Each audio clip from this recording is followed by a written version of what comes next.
opportunity to kind of kick this off. And I thought long and hard about why would we need an introduction and why do we need to rethink wine? And so it was a really interesting journey for me. And really it breaks it down to the very basic elements of what is going on. So, rethinking wine isn't really about rethinking the product. I mean, to be fair, humans have been the same for centuries. We haven't changed that much intrinsically.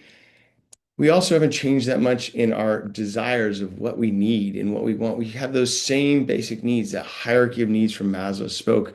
Those haven't changed over centuries. So what is the catalyst that is driving us to have to rethink wine? Well, it's definitely not the product. I mean, that juice has been the same manufacturing with some exceptions and some definite improvements since Louis Pasteur of science.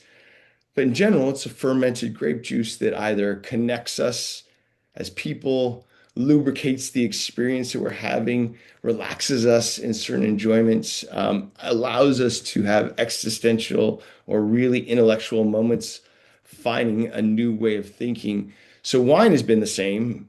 We have been the same. What is that change? Well, it's the externalities. And I like to really point to all of the externalities going on around the world. With every major change in civilization, generally, how we grow things, how we do business, how technology has driven us forward has really kind of changed the way we interact, not just with the product of wine, but with each other. I mean, all the way back to the ships from Spain traveling to the United States or from Portugal coming to Brazil, and how the world became flatter through the technology of ships. And then the improvement of ships and planes and cars and all the telephones and email and the internet. But what we don't really realize is the amount of change we've really experienced in the last century has been exponentially flattening the world and connecting us as people and connecting commerce and making those things go faster and faster and faster. That is the reason we have to rethink wine, because what's happening around us is causing us to have to react differently on how we communicate and how we deal with an ever competitive market. In fact, we live in the most competitive market in human history, and it gets harder all the time. The ability for me to try a wine from the Canary Islands didn't exist 20 years ago, right? It exists now, right? The ability for me to try unusual and exceptional wines from different places didn't accept years ago.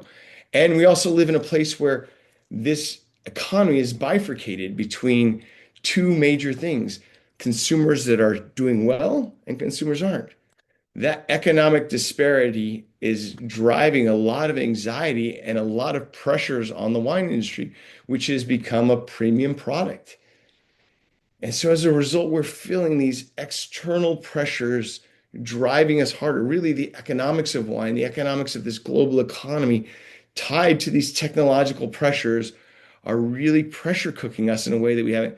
It's not about communications around like how we need to teach better. It's about how do we understand to unlock this commercial engine and this economic engine that lives around us. The fact that we have the Library of Alexandria in our pocket, the fact that we can do commerce and buy products right now from here and have it delivered to our house, that we compete with products across the country and across the world. That's the new rethinking that we need to do, right? And we need to do it quickly because unfortunately for us, we're at the very, very end of the adoption curve of all technologies. We are the laggards of laggards, which is good in some ways because it allows us to leverage technologies that are now tried and true and unlock that value. But we have a lot of catching up to do. We have a lot of rethinking to do, and we have a lot of investment, not only in the platforms, but most importantly in the people, the intellectual curiosity it takes to get us from behind to be operating right there in the middle and really in that slope of enlightenment and also the plateau of productivity.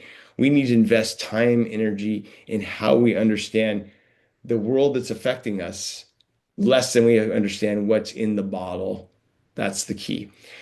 I hope you guys have a great conference. I'm sorry I can't make it maybe next year, but I do want you to remember that, technology is not going to make us replace us. AI, it's going to reveal us. It's going to allow us to find those moments in time so that we can enjoy that quiet luxury of what wine is, a social connector that connects us together. I hope you guys have a great conference. Please, if you need anything at all, feel free to email or call me and enjoy.